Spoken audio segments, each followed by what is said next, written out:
68-year-old Murphy is on trial in Chicago's federal court on charges of extortion, racketeering, and mail fraud. Police says they still don't know who's responsible for the pipe bombs that have been appearing in Chicago. Yesterday, for the third time in 5 days, a pipe bomb similar to those discovered in Wisconsin and Minnesota was found in Chicago. Authorities also say Chicago police officer Alexander Curd was wounded at a 20. Welcome back, folks. This is the Talk of Chicago, 1690 WVON. And you guys might be wondering, where did that clip come from? Well, I'm here to tell you, folks, I have none other than Mr. J.Ivy sitting here in studio with me, folks. J.Ivy, you know, and he's taking poetry to unforeseen heights. He is bringing hip-hop poetic, the form of spoken word, front and center in today's mainstream music arena. And listen, that was his dad. Anyway, folks, welcome J.Ivy. J.Ivy, what's up, brother? Man, with my hands, what about yourself, brother?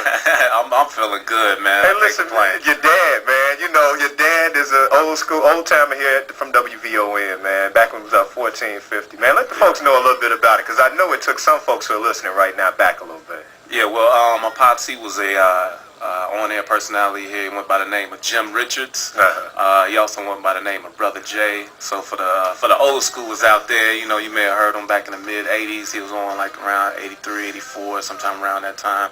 And, you know, I used to listen to him on the radio before I went to school, you know, so, you know, for me it was a normal thing. But now, you know, in this day and age, to be sitting here, you know, it's first of all, it's an honor, you know what I mean, because, you know, this was something that he did long ago. And, you know, I'm proud to be a part of that legacy. Yeah, excellent, man. And you know what? WVON has a lot of history, J.I. Yeah. I mean, it has a lot of history. So big ups to your pops, man. Yes, big ups to your pops. So, folks, I was going through his bio, and I got to get these things out, because I'm going to tell you something. I met this brother. Well, and you know what? At the time, let me tell you how it was. I was like, hey, brother, I'm Kendall from VON, but it was so many people around him because he had just performed. He's been going around performing at some of the McDonald's. They've been doing Cafe McDonald's. And he was there with Zajay. And I tell you, I was mesmerized when I saw you, man. When you spoke, like the whole, you know, it's McDonald's. So, you know, they set it up as a cafe, you know, and you know, like we can pretty much, you know, snap our fingers. But the place just fell completely silent, man. And when I heard the words that came out of your mouth, man, seriously, I was like, damn, that young man, he is talented. Man, I appreciate that. And so before you get there, I got to let the folks know, again, his name is J.Ivy, folks, for those of you who are not familiar. And he is a native from Chicago's South Side neighborhood. Studio sessions for Grammy Award-winning projects, whether he's on Def Jam poetry, TV commercials, or live on stage. He's very passionate, and he always leaves the spectators transfixed in a state of inspiration. Something I just explained to you, man. So, you know, literally, I'm a male, you know what I'm saying? I'm a heterosexual male. Let me put that out there, too. You know what I'm saying? But I was just like, wow. And I joked with you when you came in the studio, like, dude, can you please write something for me for a woman to let me say that I love her? But, man, Jay, where does it come from? Let's start with, how did you get into just, you know, poetry and writing overall? Well, it originally started, I went to Ridge Central High School out in the south suburbs, and my junior year of high school, my English teacher, she had the class write a prose, you know, for homework assignment.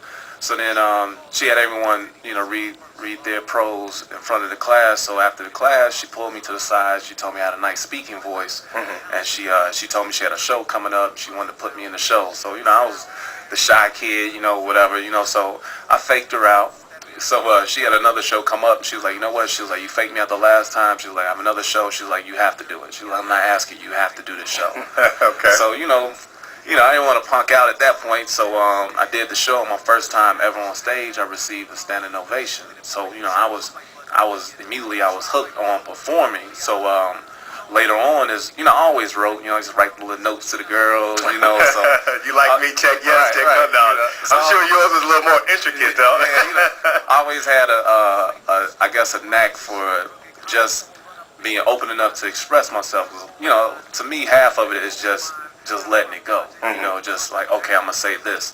So you know, I always, you know, would write. So then when I went to college is when I started writing poetry, and then I wrote a poem for this girl. She loved it. Her friends loved it. So then I took it to my English professor, because I went to Illinois State. Okay, I was gonna ask you that. And same thing that happened in high school happened in college. She was like, man, she was like, this is great. She was like, this is open mic coming up. She's like, you should come through. At this point, I'm not scared anymore. So I'm like, man, where's that? You know, so Gotcha. I went through and I, you know, hit that open mic, and from there went to another, to you know, until it transformed into a career. You know. There it is. So yeah. And what a career it has been thus far, brother. I'm telling you.